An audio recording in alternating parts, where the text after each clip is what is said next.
Recording your workflows have never been easier.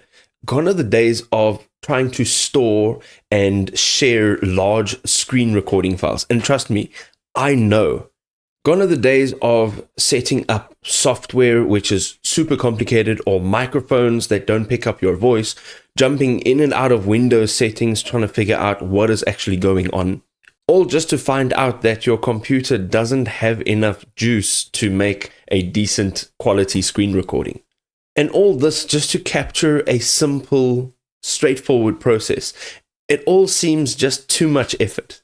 Now, let me introduce to you StepCapture, the easiest workflow documentation and process automation tool you will probably ever find.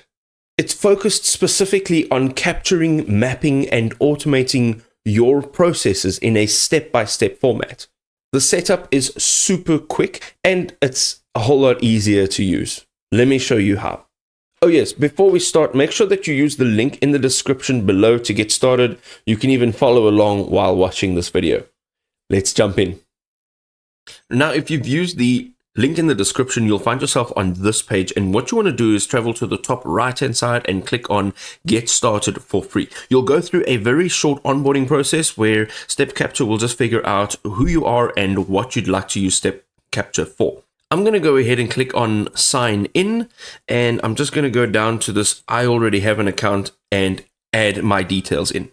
Righto, now once we've logged in, we're going to go up to the top right hand side. We're going to use Chrome. We're going to go down to extensions and visit the Chrome web store. Of course, if you're using Edge or Safari or anything else, it'll be pretty much the same process. You want to look for StepCapture in your Chrome web store, and this is the extension we're looking for over here. And we're going to just click on Add to Chrome, Add Extension, and we are in. Now, this is going to make our lives a whole lot easier. We're just going to close this over here and move this back. And now there are two ways to start capturing your processes. The first way is going to click on New Capture on the top right hand side, and what it will do is it'll automatically look for the open tabs that you have. So right over here, you can see I've got my current tab, and then I've got the channel dashboard, which is YouTube Studio, which I'll be using for this example. The second way of doing this is by going to the actual tab that you'd like to capture. And remember, we used the extension. So let's go to our extensions and let's just pin this extension over here because we'll be using it frequently. And now we can just simply click on the little extension on the top right hand side, and this will come up. And now you can simply click on Start Capture. But before we do that, we'd like to define one or two parameters. So you can do that by clicking on the settings icon on the top right hand side. Over here, you can customize how your click indicator is styled. So it'll either be a small circle around your cursor, or it will be a border around whichever element you're clicking on. You can also change the color of the border, and then you can also change the size of the indicator.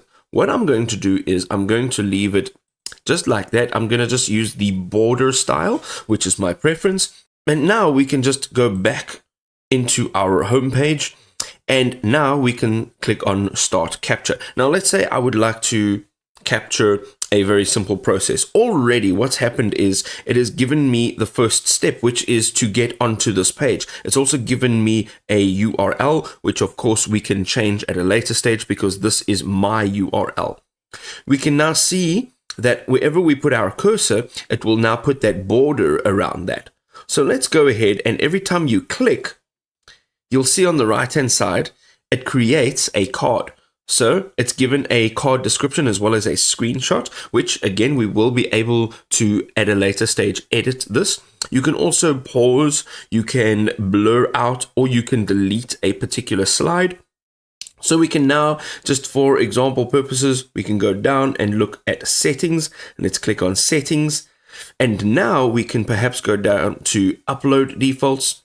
We can look at advanced settings, and as you can see, every time I click something, it's creating a new step in my process, and it is offering a short heading, and it will also offer a short description. So let's say that we would like to change the category. So let's click on the drop down menu and let's change it to pets and animals. We can then go ahead, click on save. And that is a very simple way of showing the process of how to change certain details. But now on the right hand side, you can see that we've got 8 full steps of what that process entailed. Let's go and click on complete capture. This will bump us back to our home page right over here. And now you can see your entire process. So in total, there are 8 steps. There is a short description of what this is. And as you go down, you'll see all of your steps. Now, what we want to do is on the top right hand side, you want to click on edit, and this will allow you to edit each one of these steps. Okay. So if you go and put your cursor on the right hand side of the title or the description, you will see that there is a small icon and it says automatically generate title. So you can just click this, it will regenerate your title as well as your description appropriately. You can see on the left hand side, here are all your steps. You'll have the option to show your steps in a menu, and now we can go through editing. So let's say that this is not correct. We can simply just click on it and we can literally edit it. We can type it out here.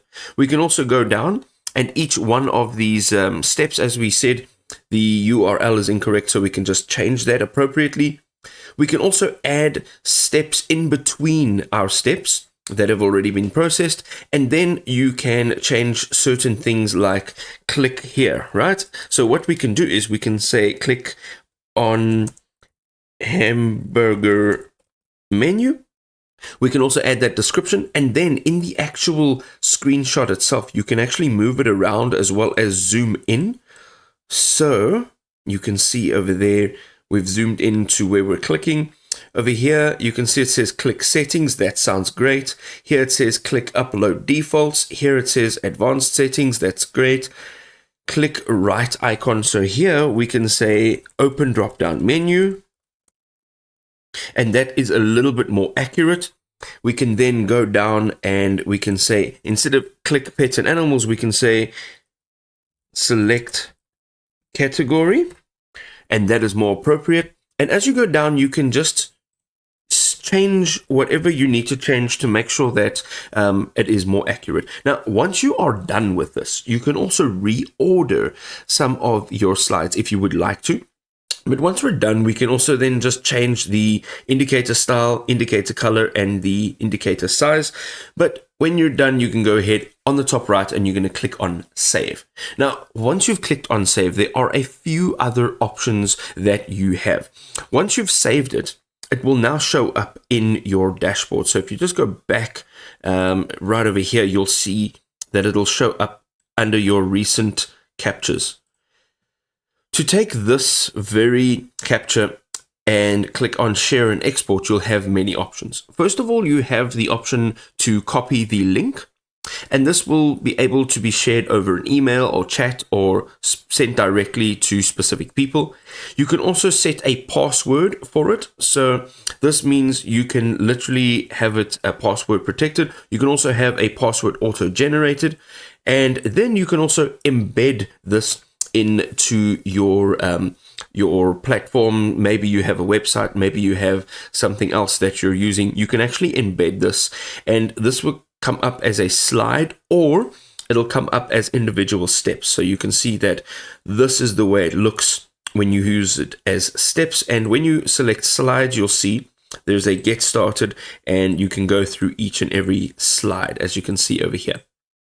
You can also go down to export, and you can export it as HTML. You can export it as Markdown. You can export it as a PDF, and then you can also download each and every slide as a zip file, and they'll come out as individual items in that zip file. Some of the additional options over here you'll find in this 3-dot menu. You can move this if you are managing different folders. You can also duplicate it if you'd like to make minor changes to a second version. And then, of course, you can just click on delete to remove it altogether. Now, don't take my word for it. Go ahead and tap the link in the description below to try it out for yourself. It's free. It's easy to use, as you just saw. So what more do you need? Let us know your feedback in the comment section below, and until next time, take care.